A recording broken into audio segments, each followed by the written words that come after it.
सो Google की तरफ से ये ग्रीन लाइट है कि आप एआई कंटेंट यूज कर सकते हैं और मैंने किया भी। 2 साइट्स बनाई, लेकिन पहले दोनों साइट्स ग्रो कर रही थी। जैसे ही अपडेट आई दोनों साइट्स डाउन। फिर मैंने थर्ड साइट पे काम स्टार्ट किया, लेकिन स्ट्रेटजी चेंज कर दी। एंड फॉर्चुनेटली इस स्ट्रेटजी के साथ हर आर्टिकल फर्स्ट पेज पे रैंक हो रहा था। एक पेज पे मुझे 14% CTR मिल रहा था। मुझे पता है आप क्या सोच रहे हैं, चलिए मैं बताता हूँ ये कैसे किया। तो भाई एज यूजुअल कीवर्ड रिसर्च पहला काम है। ऐसा नहीं है कि आप कीवर्ड हार्ड उठा लें और बाद में बोलें कि भाई ये रैंक नहीं हो रहा। वैसे तो मैं पहले बहुत दफा बता चुका हूँ कीवर्ड रिसर्च के बारे में, लेकिन अगेन क्विकली बता देता हूँ कि किस तरह से आप जब कीवर्ड रिसर्च कर रहे हो तो कीवर्ड कैसे क्विकली आपने फाइनलाइज करना है, क्या इंपॉर्टेंट पॉइंट्स हैं। कीवर्ड गूगल में सर्च करें, टॉप 5 स्पॉट्स में या तो लो DR की साइट्स हो या कोई नई साइट होनी चाहिए, या फिर टाइटल से देख लें पेजेस इररिलेवेंट तो नहीं है, जितने ज्यादा होंगे फायदा, या कोई अंडरसर्व्ड पेज ना हो लाइक फॉरम Q&A या कोई इस तरह की साइट हो तो बेहतर है। सो जब कीवर्ड फाइनल हो जाए अब आपने जाना है ChatGPT पर। तो ये चीज आपने नहीं भूलनी कि न्यू साइट और ओल्ड साइट पे जब आप कंटेंट पब्लिश करते हैं तो जो रैंकिंग है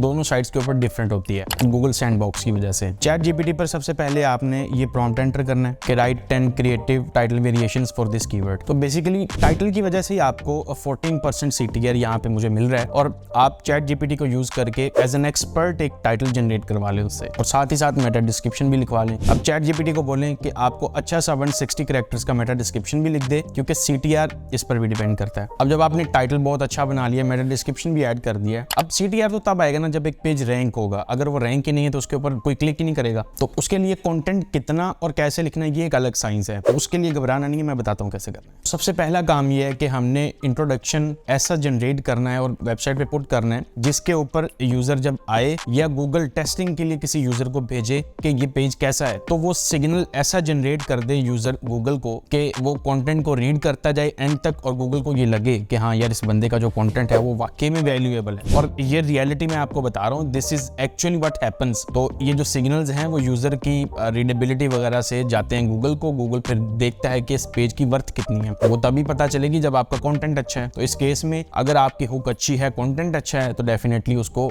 मजीद रैंकिंग मिलेगी गूगल की तरफ से। तो पिछले 2 माह से मैं जिस कोर्स के बारे में आप लोगों को वेट करने का बोल रहा था, फाइनली वो कोर्स रिलीज हो चुका है। लाइव क्लासेस होंगी, तो नीचे डिस्क्रिप्शन में लिंक दिया हुआ, तो वहां पे जाके आप सारी डिटेल्स देख सकते हैं। इंट्रोडक्शन के लिए भी एक स्कीम है, वो मैं आपके साथ शेयर करता हूँ। ChatGPT में ये प्रॉम्प्ट लिखना है आपने, right a thought provoking and creative hook for your keyword in 50 to 100 words that talks about the genuine problem of the person who will search this keyword. तो आप देख लें, बहुत ही अमेजिंग किस्म की हुक्स जनरेट कर रहा है ChatGPT। अब बारी आती है कंटेंट की। कंटेंट पर आप अपनी मर्जी कर सकते हैं, चाहे तो सारे का सारा कंटेंट ChatGPT से जनरेट कर लें, या फिर आप कुछ कंटेंट जनरेट करें, बाकी उसके अंदर ह्यूमन इनपुट ऐड कर दें। और please do not forget to fact check the articles, because बाजू का ChatGPT गलत इन्फॉर्मेशन भी दे देता है आपको। तो आपने जो इन्फॉर्मेशन है उसको वेरीफाई लाजमी कर लेना है कि जो फैक्ट्स एंड फिगर्स आर्टिकल में हैं वो आप मेक श्योर कर लें कि वो करेक्ट है, एक्यूरेट है। चलिए अब मैं बताता हूँ कि मैं अगर पूरा आर्टिकल खुद से जनरेट करता हूँ तो मैं क्या प्रोसेस यूज करता हूँ, मैं आपके साथ शेयर करता हूँ। सबसे पहले ChatGPT को बोलें create an outline for this keyword. Outline जब मिल जाए तो उसी आउटलाइन पर आप आर्टिकल जनरेट करवाने के लिए ये प्रॉम्प्ट यूज करेंगे, use the following outline given below to write an article on your keyword. अब ये कंटेंट जब आप जनरेट कर लेंगे तो एज इट इज उसको यूज करने से पहले एक दफा AI डिटेक्टर से कंफर्म कर लें कि किस तरह का कंटेंट आपके पास आ रहा है। लिंक नीचे मैंने डिस्क्रिप्शन में दे दिया, आप उसको यूज करके ये वेरीफाई कर सकते हैं। सो जब ये सब कुछ हो जाए, article is ready, just publish it on the website and you are done. That's all for this video. मिलते हैं अगली वीडियो में, तब तक के लिए अल्लाह हाफिज।